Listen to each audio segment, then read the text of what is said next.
So sit down, listen, think for a minute. Though it might be hard, 'cause you're uneducated. Hey everyone, and welcome back to Girls Are Players Too. I'm Brooklyn. And I'm Heather. And Mom, what are we going to be talking about today? So I did something today. I went to a forensic anthropology speaker. It's part of lifelong learning at MTSU. So cool. I was unable to go, unfortunately, because I'm in the middle of band camp. As you can tell by my voice, I'm like pretty tired right now. Yeah. We've had I guess I left the house this morning at like 7:50 a.m. And then we started practicing around like 8:50. Went to lunch at 1. And it's 9:57. And it's currently 9:57, and I've finally been able to get home and take a shower and hop on here. And that's all day, every day. Well, the dude today had 400 slides. Whoa. It That's was a 3 lot. hours. We didn't take a break. And I could have listened to him for 3 more hours. He was phenomenal. His name was Dr. Tom Holland. He originally worked in Hawaii doing, That's so cool. yeah, he worked on the war dead. Mhm. So when people are killed in war and they don't really know who they are, they help to identify them. That's cool. It was really like, 'cause cool. Can't they like take, I mean, if like fingerprints aren't available to like run DNA test, or like, like fingerprint, like figure out like who you are, it's possible for like them to like check like their teeth. Or, Well, like, right, stuff and- like that, or and like I any tattoos that they have. I have right? all of that. Yeah. I forgot what I was trying to say for a second. Is he originally from Hawaii? He is from, I think he said Arkansas Arkansas. originally, but he worked out there. He retired, and now he's a professor at MTSU. That's so cool. It really made me want to take his classes because it was just amazing. But anthropology is the bone. Mhm. So this will probably be multiple parts. He spent probably an hour talking about what forensic anthropology is. And then he talked about 3 different cases that he worked on. So super cool, super so cool. cool to me. Me and Mom have always been intrigued Yeah. with And forensic he's an attorney. related stuff. He's an attorney as well. Yeah. So like he can testify in court, and like one of the cases he actually testified That's in court. really cool. Yeah, it's really really cool. Mom called me today in the middle of band camp, like when she got done, because the lecture/lab was like from 9 to 12. I took right? half a day. Yeah. Yeah, and she called me like kind of when it was over, and she was like, "I think you need to add a minor," and I was like, no, I'm not gonna do that." I took 13 pages of notes while this man which was is why talking. this is going to be a multi-part Yeah. series. Yeah. Okay, so we'll just get started. Again, his focus today was the skeleton. So it's mainly like bones. How do they look at the bones and determine who it is? So he started out by saying forensic actually stands for in open court or public, relating to the courts of law. So practically it was like the Latin word forum, if you think about it. Yeah. The first autopsy, this is kind of interesting, didn't know this, was in 44 BC of Julius Caesar. And he had 23 stab wounds. Whoa. I know, right? Yeah, I thought that was that's kind so of cool. cool. Yeah, yeah. And so anyway, he was saying there's different ways that they can tell. They can tell like sex of the animals are fighting. They can tell the sex of a skeleton. They can tell metric versus non-metric. So like does he that was mean? saying, like a male's bones are usually bigger. So like a male's arm bone is going to usually be longer and thicker because they're bigger. I mean, it's kind of the same thing with like male and female pelvis bones. Like the talked about that. females is That's what always he talked about wider. that. That's what he 'cause talked I've about. taken obviously forensic anthropology is way different than A&P. But I did take A&P 1 and 2 within like my first year of being at MTSU almost. And that was like one thing that like they talked about that like I kind of really took away. I guess I didn't know it before that class, but they were like which I mean, once I knew, like it made sense, but females' pelvis, bones are wider so that they can have a baby, and males, like that's how, Right. because they were like, if you ever can't, tell like the sex of the person, you always will check like their pelvis bones. That was my very next thing. He said women actually run slower than men because the way that our hips are created. Yeah. So I'm like, it was like just a even whole thinking about bunch of that. like really he just fun kept science throwing me facts. stuff. Yeah. And so then he was talking about they really kind of think of like different ages as they are doing these sorts of things. So growth is like 0 to 20. Maturing is 20 to 40, and then degeneration is 40 plus. So I kind of felt bad that I was in that degeneration.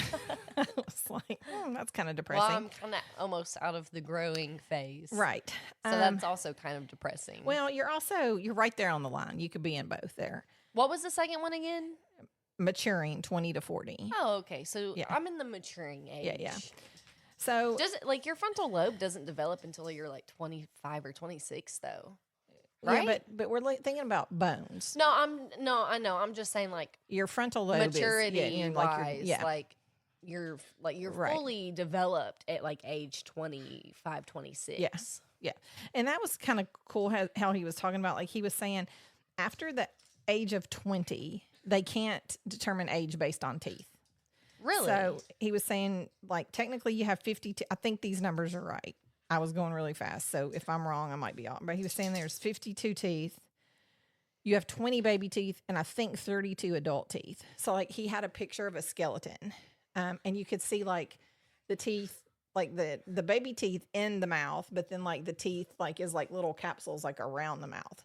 So, once you lose all of those teeth, like, I would assume, like, my teeth and your teeth probably look similar. So if you were just looking at teeth, it would be hard to tell because we have all of our teeth. Yeah, I was about to say, I don't think a 20-year-old has any of their baby teeth. Yeah. I mean, I know some people still do, but. And then he was saying that, like, one of the ways that they can tell, too, is that, and again, I'm not sure that these numbers are correct, but I think he said there was, like, 350-something bones at birth. And then as you're an adult, they're like 206. Yeah. Because your bones fuse together. Yeah. And then as you get older, your bones fuse together even more. Yeah. Isn't that crazy? I was just like flabbergasted. Babies aren't born with kneecaps. Well, he was even talking about like just like how the head of a baby, is like grows. Yeah, they have that like, soft spot right when they're first born, and then everything kind of fuses together. Right. And so they were saying like the females mature faster. And then Go figure. Right. That's a whole other episode. But he was saying like if a growth, like he was letting people ask questions. A girl asked a great question. She was like, if a growth plate breaks, like, can that impact the way that the bone and stuff grows? And he was saying, yeah, like if you broke a bone, it would be hard to tell because then you've messed that growth plate up. And if the bone didn't grow all the way and the growth plate was gone, you know what I mean? You can't really determine so age. Things like that sometimes can like have an impact. He was talking about, they even look like for arthritis, which I know I have in my back. They look for stature, ways to determine race, which when you're looking at bones, I mean, it's like just like the way that our faces and stuff and like our jaws are set, it just really pretty interesting. And he said like, this is forensic anthropology, which is bones, but then you have forensic pathology, which has to do with the bodies. So he was saying like how the bone fractures sometimes can determine the sequence of what happened. So like if you, he had like an example of I think it was a skull, and he was saying like if you were shot and it messed that bone up and then it was shot again, it's not going to be like your normal, you know what I mean? Like that's how they start to piece things together of what happened first, what happened second, what happened third. Yeah. Which is fascinating if they can figure I'm all of telling that you, stuff I was out, so intrigued. I literally could have sit and listened to this man talk all day long. Like I have FOMO. Oh yeah. I have you would have bad loved FOMO. it. I was shocked by the demographics of the group that was there because I thought I was going to walk in and be like the oldest person there. I was probably one of the younger people there. It was a lot of older people. He said they're going to have another one of these in October with a different lady. I forgot what she's going to do. I might have written down in my notes. But I think if we can, we should try to go to it. Yeah. Because I'm telling you, like, your grandfather would have loved this. It was so interesting. Yeah, I definitely want to try to go. But to you'll the one love in this. October. He talked about, we have a bone. You probably know this. You know what the bone is up in here? Isn't it like your hyaloid or something? Correct. Yes. And so he had a picture of Jeffrey Epstein up. Epstein? Yes, whatever his name Okay. is. And he said that when he hung himself, they found out that his hyoid bone. Hyaloid. What am I saying? Hyoid. What You're are you- saying hyoid. It's hyaloid. Well, Lloyd. I'm country. That's the way. No, you're just missing a letter. Hyoid. It's hyaloid. No, it's Lloyd. Hyoid. Google it. I'll Maybe wait. You're right. I'm no, right. I don't want to Google it. Okay, it's hyoid. I do know that. But he was saying that Jeffrey Epstein's was broken. 50% of manual strangulations, that bone's broke. Only 27% of hangings, that bone breaks. So you know how there's like the conspiracy that he didn't really hang himself. So when you see So there's stuff kind like of evidence that, that points to it's like, somebody else did it. Yeah. right? So like things like that to me are like Interesting. Yeah. And, Little you know, flip in the script. I'm a huge conspiracy Conspiracist. person anyway. Yeah, me and Mom both are. Right. We love watching the conspiracy. Okay, here's a videos. question: Okay. how much does the human head weigh? Anywhere between like 12 to 16 pounds. 10 to 11. Oh. Everybody said 8. I think because Will Smith says in that movie, The Pursuit of Happiness, a human head weighs 8 pounds. Toby is acting up again. It's every time. Yeah. He's just consistent. But he was even talking about like, in order, like a man's head is going to be bigger. So one way to even tell the difference between a man and a woman is that the muscles that run around like your neck to even hold your head on, of course, have to be bigger because your head is bigger. And like the base of the skull is bigger. He's eating wires. Well, then he'll electrocute himself and we don't have to worry about him making so much noise. Toby. Hold on, I'll get him. Okay. And then he talked about there were 3 different kinds of like fractures in the head. One is like a hinge fracture, which is like a motorcycle, like if you have whiplash, and it's almost like your head kind of like shears off. Dale Earnhardt, that was a race car driver, and that was an example he used for that. He talked about a ring fracture. It's almost like your spine goes up through your skull and kind of like makes like a circle. Yeah. You know what I mean? Yeah. It's like jammed. Well, I mean, there's kind of like already a circle. Right. It's like your spinal cord, I guess. Like Ooh, yeah. I know, right? And then another one is like a vertical shear fracture, like if you were to hit like your hips, like fracture. So, you know, if that's those sorts of things happen, then they can tell what happened. You know, the bones are going to tell the story eventually. Yeah. You know, so. Well, I mean, that kind of stuff never lies. You know what I mean? Right. So I will tell one story, and in the second episode of this, I'll tell the other 2 stories. But he was talking about the tomb of the unknown soldier, which you and I went to Arlington National Cemetery, in 2022? 2 years ago. Yeah. That was the first time I'd ever been. We were very emotional. It was beautiful. I It was like breathtaking. I really felt like everybody should have to go to see that and understand. It's very eye-opening. Yes. But things I didn't know, I don't know. I thought we paid for a tour, but maybe we didn't. We didn't. Okay. Well, the house that's set up there is called the Arlington House. And again, I'm not completely sure that I got all of this right because I was going really fast. The Arlington House was closed when we went up there. Was if it? You remember, because we were like, let's go up there. And And it was like, closed. it was closed. Okay. Yeah. So it was built by, Did we do a tour? No, we we rode walked. around on something, a tram. But I don't remember like I think it was a tram that was like. just took us from place to Yeah, place. yeah. Because I don't remember anybody talking to us. Okay. But I feel like the little guy on the tram told us like different people were buried different places. Well, we didn't pay for that, did we? Yeah, we had to pay to get in. Well, I mean, I know that, but I'm But saying, I don't think remember, we the paid little for the tram person tram. would stop and be like, so and so is buried here, so and so Yeah, is buried yeah, I here. do That's how we remember knew that. stuff was. There. It would stop, and we got out where JFK was buried. He talked about the little eternal flame. Remember all that Yeah, stuff? yeah. But the Arlington house was built by the step grandson of George Washington, and I think he said it was passed to the sister, maybe a stepsister, who ended up marrying Robert E. Lee. So, like, to me, even like the history behind George All of that, Washington and yeah. Robert E. Lee, but Robert E. Lee's wife, I believe, was named Mary. And somehow that house, they got Mary to flee, and it turned into like a staging station for the Civil War soldiers. Long story short, that's how that ended up turning into Arlington Cemetery, because since the soldiers and stuff were stationed there, they ended up burying them there. I feel like we knew I that. didn't. If I knew that, I did not know that and had not thought of it when I feel we like were somebody there. had said that, like, that house had housed like, it was like the main, like, hospital, quote unquote. No, like, I don't think it was a hospital. not hospital, but I'm saying, like, if they were injured, like, they would bring them in and, like, kind of like treat them, make sure that they were okay, and like and I'm pretty sure, like, they said, like, or maybe I saw it on Ghost Hunters. I don't know. Maybe it's like just like a really haunted place. You know what I mean? But anyway, it was really, really cool to hear that history, because I guess that if I had ever been told that or learned that, I had never put two and two together until Yeah. he said it. Then he kind of started talking about how we ended up having unknown soldiers, like how the history got to that. And he was like, the Greek people did two different things. The Spartans buried you when you died.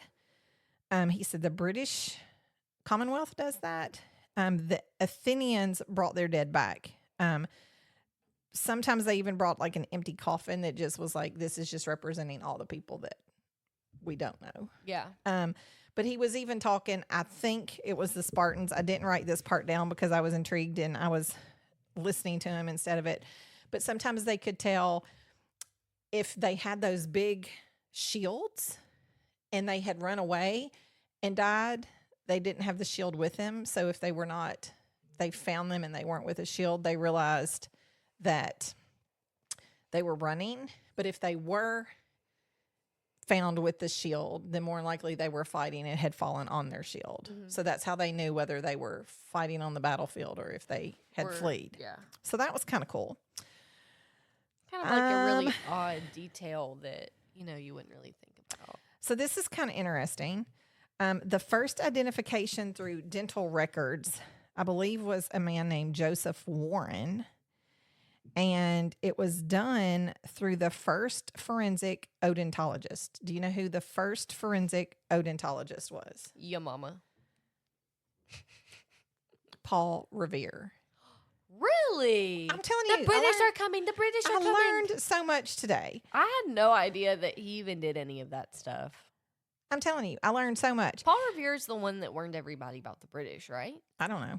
Wasn't he the one that, like, I don't rode know. on the horse? Obviously, I'm not great at Obviously, history. there's a lot of things that we don't know. I know. That's why I'm saying, like, today, like, I didn't know that all those people were so important. I just felt like a sponge, literally just soaking Absorbing up. everything. Yeah, like he said he even has a class where he literally goes over all of this stuff and he just tells his case stories. Can you imagine how much fun that class is? Yeah, that would be a really fun class. I mean, that has to be the best class ever. Like, for a minute, like, this one lady even raised her hand and she was like, at what age can you stop being a student to, like, learn this? And he was like, as long as you're willing to, like, go to school. I mean, technically, you're in school. You could always take it. I know. You just have to pay for it. I know. But it would be so cool. Yeah, what if we took the class together? Dude, I'm telling you, I'll do it. I'll do it. But then what if it's, like, in the middle of the day? It would have to be a night class. He might not teach night class. Anyway, okay. We've gotten distracted. Yeah.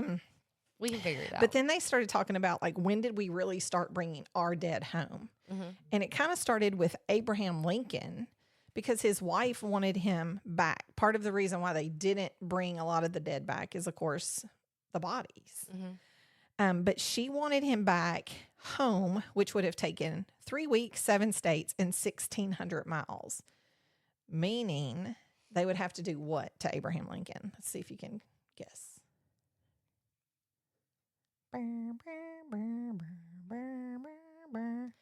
Freeze him, Brooklyn, bury him. how many people?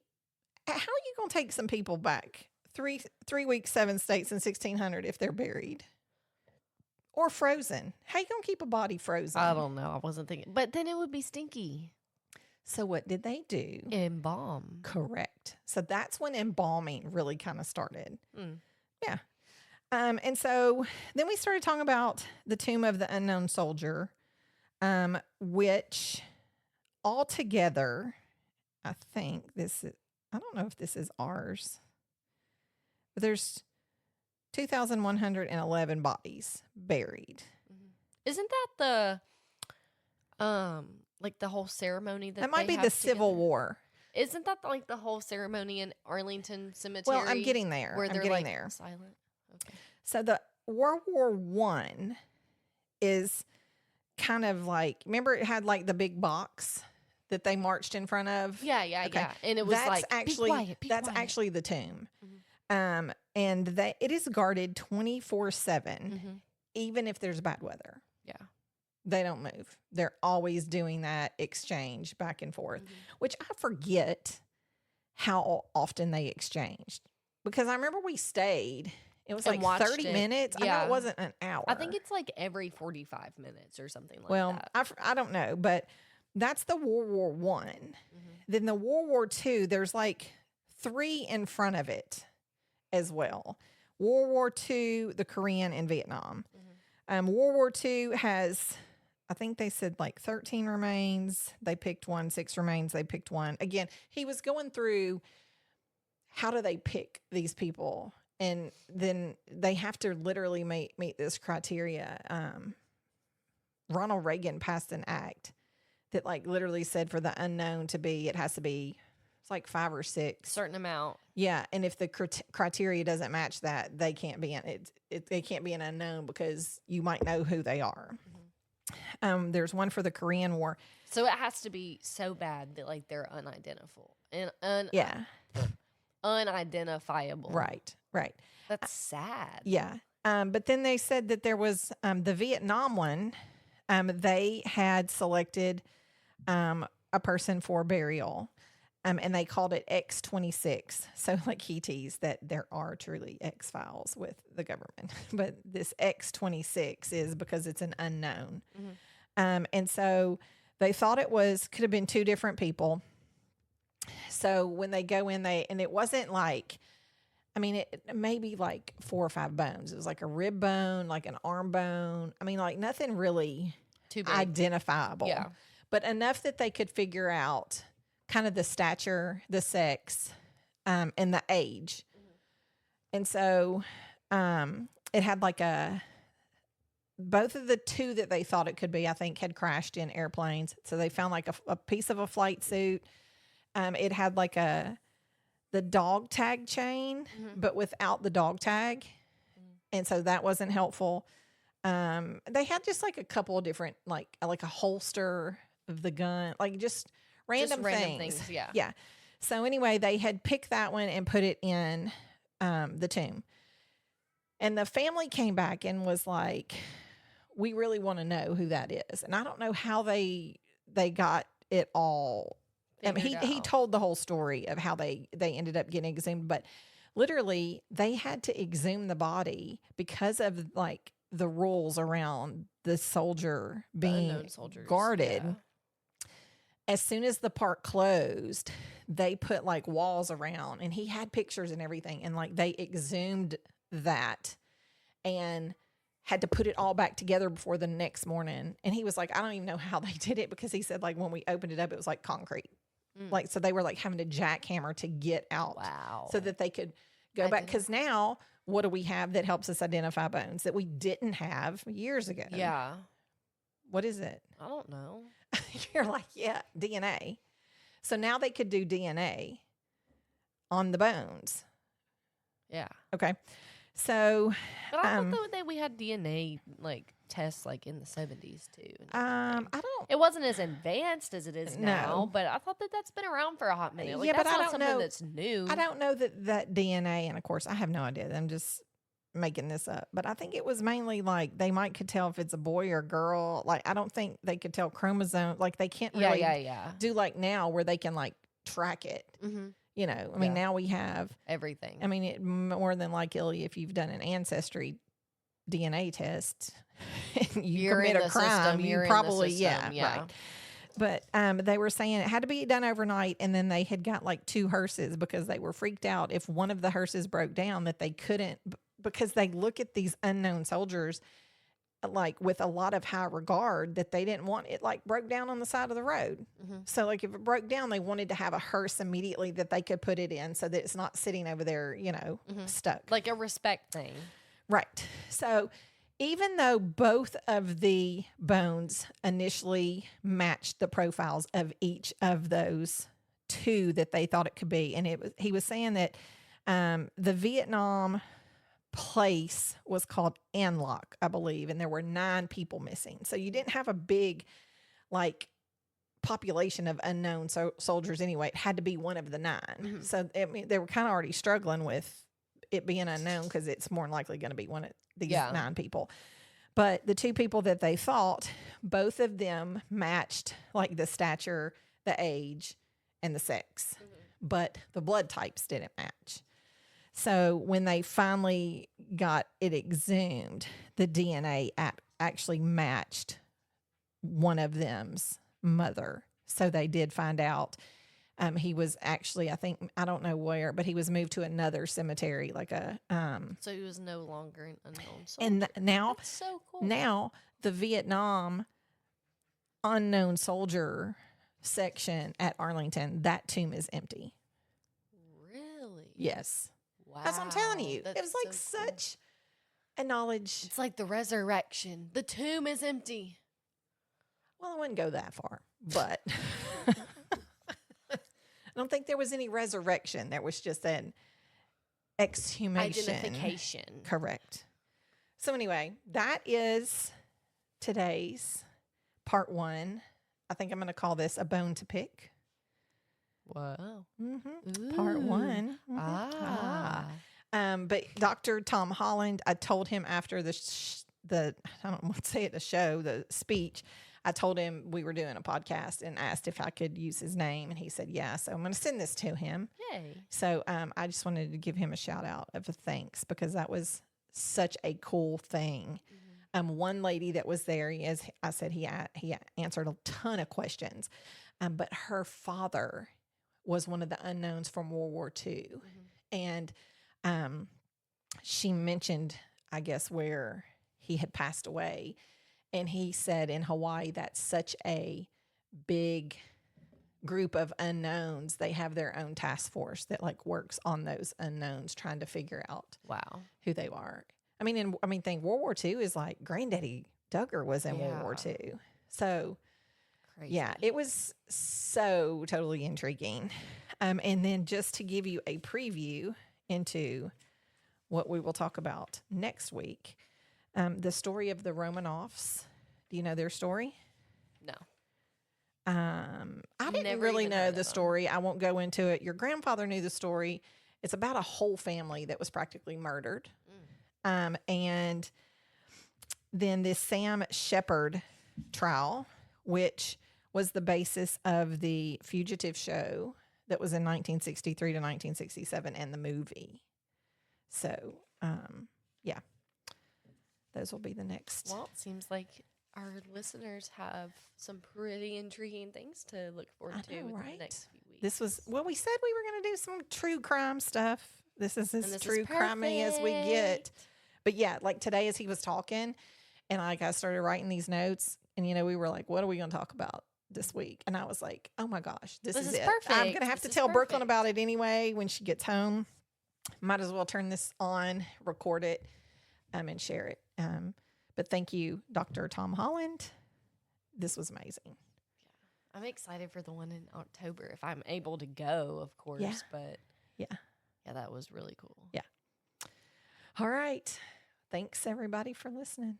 Thanks, everybody. See you next week. Look forward to next week's episode. I guess I really won't see you next week because we only see you. It's more like hear you next week. Hear us next week. listen We to hope us. that you hear us, listen to us, enjoy us.